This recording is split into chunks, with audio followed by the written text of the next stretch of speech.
messieurs les rapporteurs, cette proposition de résolution européenne dénonce, malheureusement parmi tant d'autres, une idée unilatérale et contraire au droit international de M. Trump.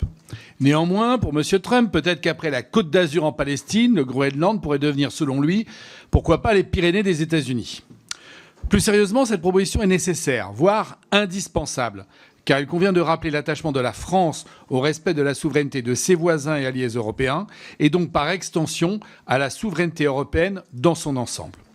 Alors que, selon le New York Times, Donald Trump envisagerait de verser 10 000 $ à chaque habitant du Groenland, et ce, chaque année, pour convaincre la population locale d'accepter l'annexion de leur territoire, il s'agit également de rappeler au président américain qu'il a changé à nouveau de fonction en janvier 2025 et qu'il est aujourd'hui non plus un businessman, mais président, ce qui implique des responsabilités nationales et internationales.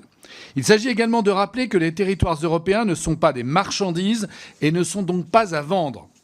Par ailleurs, je soutiens particulièrement l'alinéa qui, je cite, souligne que l'Union européenne doit se saisir de cette crise pour renforcer la coopération entre ses États membres et construire une véritable autonomie stratégique européenne.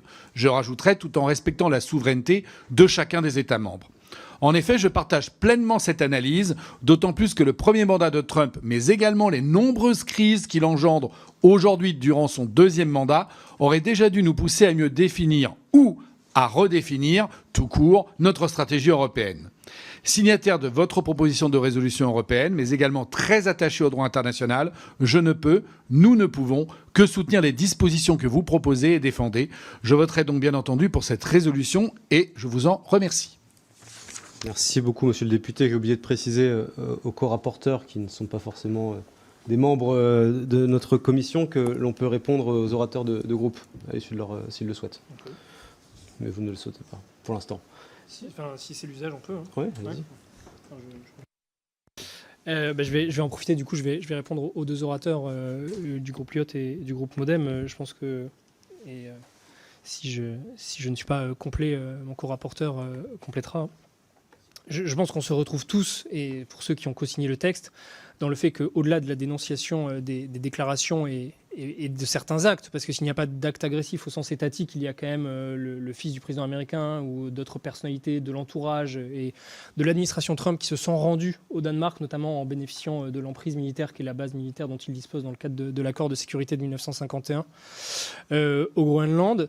Et donc c'est de rappeler effectivement l'importance du droit international et du rôle qu'il doit continuer à avoir, notamment dans une région arctique qui a toujours été une région sous l'influence des tensions internationales, notamment pendant la guerre froide, mais qui, au cours des dernières décennies, avait pu apparaître par rapport à d'autres régions du monde comme, et je mets des guillemets, mais plus préservées que d'autres, d'un retour des tensions.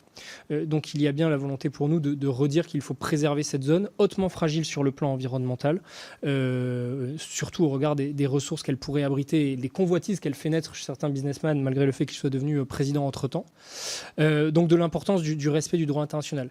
Et ensuite, parce que l'on pense que derrière Trump, on ne sait pas ce qu'il y aura aux États-Unis, qu'on ne veut pas que les bouleversements induits par de telles déclarations entre alliés aujourd'hui puissent durer dans le temps et continuer à créer de l'équivoque entre nations alliées dans le Grand Nord.